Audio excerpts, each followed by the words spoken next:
ఈ జిల్లాలో 3 ఎస్సీ నియోజకవర్గాలు ఉన్నాయి. ముగ్గురిని మార్చారు. ఇక్కడ ఒక ఆయన ఉన్నాడు, ఇప్పుడే చెప్పాడు బాయ్ బాయ్ నారాయణ స్వామి అని. ఆ నారాయణ స్వామిని చూస్తే జగన్మోహన్ రెడ్డి, సుబ్బారెడ్డి, రామచంద్రారెడ్డి, భాస్కర్ రెడ్డి, కరుణాకర్ రెడ్డి కుర్చీల మీద కూర్చుంటారు. పాపం నారాయణ స్వామి చేయగట్టుకొని హీ హుజూర్ అంటాను పడుకుంటాడు. ఈయన డిప్యూటీ సీఎం, ఈయనకు పెద్ద శాఖ ఎక్సైజ్ గుమస్తా. లెక్కలు వాళ్ళు రాసుకుంటారు, ఈయన సంతకం పెడతాడు. కడాన టీ నీళ్లు కూడా ఇవ్వాలా ఈయనకు? అవునా కాదా మీరే చెప్పండి. ఇది సామాజిక న్యాయమా తమ్ముళ్ళు అని మిమ్మల్ని అడుగుతున్నా. అంటే ఏంటి గొప్పతనం అని అడుగుతున్నా. ఈయన్ని ట్రాన్స్ఫర్ చేశారు మొన్నే, ఇక్కడి నుంచి పార్లమెంటుకు ట్రాన్స్ఫర్ చేశారు. పార్లమెంట్ అభ్యర్థిని ఇక్కడికి ట్రాన్స్ఫర్ చేశారు. మళ్ళా లెక్కలు కుదరలా, మళ్ళా రీట్రాన్స్ఫర్లు చేశారు. మొన్నే పూతలపట్టి ఎమ్మెల్యే ఆయన అవినీతి పరుడని ఆయన్ని తీసేశారు. ఓకే, ఆయన అవినీతి పరుడు. పాపాల పెద్దిరెడ్డి నువ్వు అవినీతి పరుడు కాదా అని అడుగుతున్నా. చంద్రగిరి ఎమ్మెల్యే మీరు అవినీతి పరులు కాదా అని అడుగుతున్నా. జగన్మోహన్ రెడ్డి నీకు కనపడలేదని అడుగుతున్నా. అందుకే వస్తా. ఇంకో పక్క సత్యవేడు ఎమ్మెల్యే చెప్పాడు మొన్న, ఆదిమూలం, నా పేరు కూడా చెప్పకూడదు అనుకున్నా, ఆదిమూలం. ఆయన ఒక మాట చెప్పాడు, నా నియోజకవర్గంలో దినానికి 200 టిప్పర్లు ఇసుక మొరం ఈ పాపాల పెద్దిరెడ్డి తమిళనాడుకు పంపిస్తున్నాడు. నేరం నా మీద పెట్టి నాకు సీట్ లేకుండా ఎగ్గొట్టారు. నిన్ను ఎంపీకి పంపుంటావంటే నీ ఎంపీ నాకొద్దు, నీ పెత్తందారి వ్యవస్థలో నేను పనిచేయలేను, బాయ్ బాయ్ అని ఆదిమూలం సీట్లు రిఫ్యూజ్ చేశాడంటే తమ్ముళ్ళు ఈరోజు మీరు గుర్తుపెట్టుకోండి, వైఎస్ఆర్ కాంగ్రెస్ పార్టీకి క్యాండిడేట్లు లేరు. నేను ఎన్నో ఏళ్లుగా రాజకీయాల్లో ఉన్నా, ఎప్పుడు నేను చూడలేదు ఈ ఊర్లో చెత్త ఇంకొక ఊరు బంగారం అని ట్రాన్స్ఫర్ చేయడం. అవుతారా నేను అడుగుతున్నా. ఈ ఊర్లో పనికిరాని వ్యక్తి వేరే ఊర్లో పనికొస్తాడా అని మిమ్మల్ని అడుగుతున్నా. మేము ఒప్పుకోమని గట్టిగా చేపట్లు కూడా చెప్పండి. ఇలాంటి చెత్త ఆలోచనలు, చెత్త పనులు చేసే చెత్త ముఖ్యమంత్రి ఈ జగన్మోహన్ రెడ్డి. ట్రాన్స్ఫర్లు, రీట్రాన్స్ఫర్లు, క్యాన్సిలేషన్ ఆఫ్ క్యాండిడేట్లు ఇదే పని తప్ప ఇంకోటి కాదు. మీరు ఒకసారి చూడండి, పాపాల పెద్దిరెడ్డి అయితే తమ్ముడు కొడుకుతో అన్ని వ్యాపారాల్లో వీళ్ళే చేసే పరిస్థితికి వచ్చారు.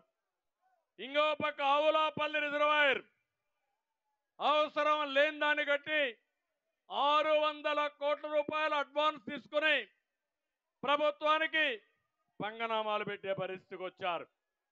శివశక్తి డైరీ చెప్పాను, రెడ్ శాండ్ల్వుడ్ చెప్పాను.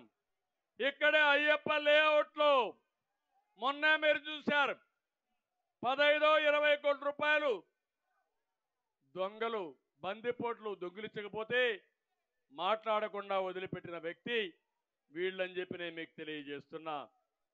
మొన్నటి వరకు అన్నాడు, ఆదిమూలం అన్నాడు, స్కూటర్లో తిరిగే వ్యక్తికి 35,000 కోట్లు ఎక్కడి నుంచి వచ్చాయని సవాలు విసిరాడు. నేను నిజాయితీ పరుణ్ణి, పాపాల పెద్దిరెడ్డి అవినీతి పరుడని చెప్పాడు. నేను అడుగుతున్న సమాధానం చెప్పమని అడుగుతున్నా. నేను అడగల, మీ ఎమ్మెల్యే అడిగాడు, మీతో ఉన్న వ్యక్తి అడిగాడు. ఎంపీ స్థానం వద్దని త్యాగం చేసి నీతి నిజాయితీగా పోరాడిన వ్యక్తి మిమ్మల్ని అడిగాడు. సమాధానం చెప్పగలిగే ధైర్యం ఉంటే చెప్పమని అడుగుతున్నా.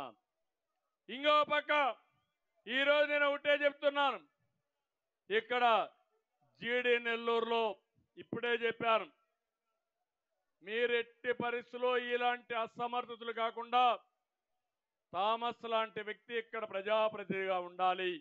అలాంటి దానికి మీరు దోహదం చేయాల్సిన అవసరం ఉంది. నగిరిలో ఒక ఎమ్మెల్యే మంత్రి కూడా ఏం తమ్ముళ్ళు మహిళా భద్రత పట్టించుకుంటుందా ఈ ఎమ్మెల్యే? కానీ వేరే రాష్ట్రాలకు పోయి జ్ఞాపకం ఉందా, పబ్బుల్లో గంతులేస్తాది.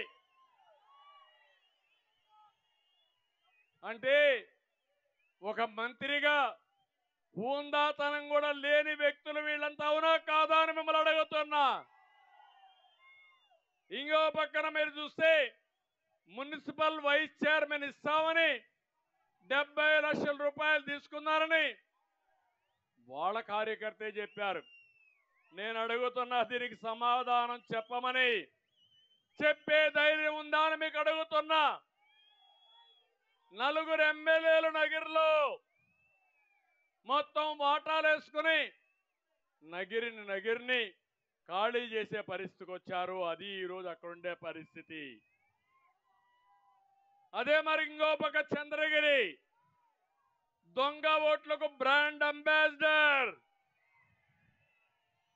ఈరోజు ఆయనకు ప్రమోషన్ ఇచ్చేశారు. ఆయన కొడుకు ఇక్కడ ఎమ్మెల్యే, ఈయన ఒంగోలులో ప్రమోషన్. ఈయనకి దొంగ ఓట్లు బాగా వేస్తాడు కాబట్టి, ఎర్ర చందనం స్మగ్లింగ్ చేస్తాడు కాబట్టి, డబ్బులు బాగా సంపాదిస్తాడు, వీరప్పన మారిగా ఖర్చు పెడతాడు కాబట్టి ఆయనకు మొత్తం అప్పచెప్పే పరిస్థితి వచ్చారు. స్వర్ణముఖి నదిలో రోజుకు 100 ట్రక్కుల ఇసుక దొంగ వ్యాపారం. వీళ్ళు ప్రజాప్రతినిధులు. పలమనేరు పాపాల పెద్దిరెడ్డి కూర్చోమంటే కూర్చుంటాడు, లేమంటే లేస్తాడు. ఈయన గ్రనైట్ లో ఎక్కడికక్కడ దోచేసే పరిస్థితికి వచ్చాడు, అన్యాక్రాంతం చేసే పరిస్థితికి వచ్చాడు. కోలార్లో ఒక వ్యక్తి జనార్దన్ నాయుడని మొత్తం గ్రనైట్ హస్తగతం చేసుకుని కరెంటు బిల్లు కూడా కట్టకుండా 40 లక్షల రూపాయలు ఆయన కట్టమంటే బాధపడుతూ ఏం చేయాలనో తెలియకుండా కేసేశాడు. ఎక్కడ చూసినా దోపిడీ. ఇంకో పక్క పూతల పట్టు ఎంఎస్ బాబు పాపం అయిపోయింది, పెత్తందారుల కాళ్ల కింద నలిగిపోయిన ఇంకొక ఎమ్మెల్యే పాపమైన బాధితుడు. అలాంటి ఎమ్మెల్యే ఏం చేయలేకపోతున్నాడు. కనీసం నా బాధ ముఖ్యమంత్రికి చెప్పుకుంటాను, అపాయింట్మెంట్ ఇమ్మంటే ఇవ్వలేదంటే వీళ్ళు దళిత ఉద్ధారకులు, వీళ్ళకి దళిత ఓట్లు వేయాల తమ్ముళ్ళు అని మిమ్మల్ని అడుగుతున్నా. చిత్తూరులో పాపం ఎమ్మెల్యే జంగాలపల్లి ఇసుక మాఫియా అంతా అయింది. కార్పొరేషన్లో ఏం జరిగినా లంచాలు లేకుండా ఫైళ్లు కదలవు.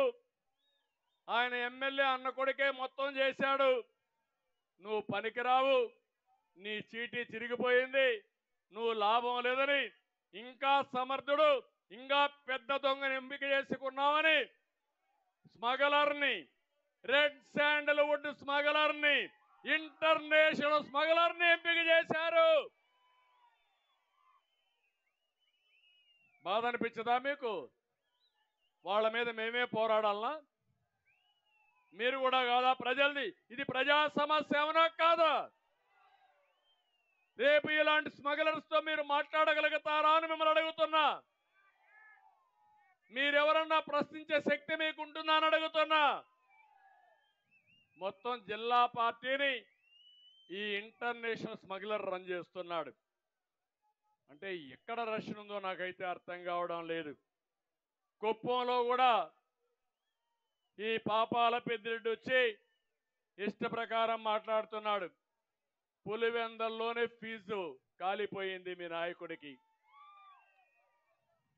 పుంగనూరులో కూడా ఇంకు మారిపోయింది. ఏమాత్రం అనుమానం లేదు, మీరు ఏమాత్రం గెలిచే పరిస్థితి లేదని చెప్పి కూడా నేను మీకు తెలియజేస్తున్నా.